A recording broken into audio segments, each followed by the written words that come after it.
Need a zoomable image or content in your app? Use PhotoView. PhotoView enables images to have zoom and pan functionalities based on user gestures. To start, add the package to your pubspec.yaml. Then import it. Then add a PhotoView widget to your widget tree. Then pass in an image provider with your image of choice. And that's it! You now have a zoomable image in your app. You can even specify a loading widget to show while your content is loading. Even a background decoration can be added to customize the widget even further.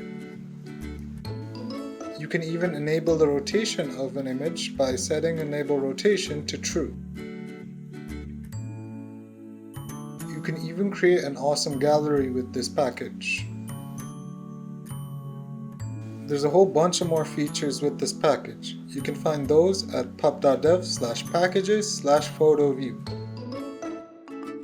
Hey guys, it's Avinath from the Colombo Flutter community, and thanks so much for watching this week's Package of the Week.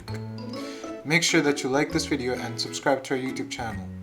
Also, follow us on our Facebook page and on our Twitter page too.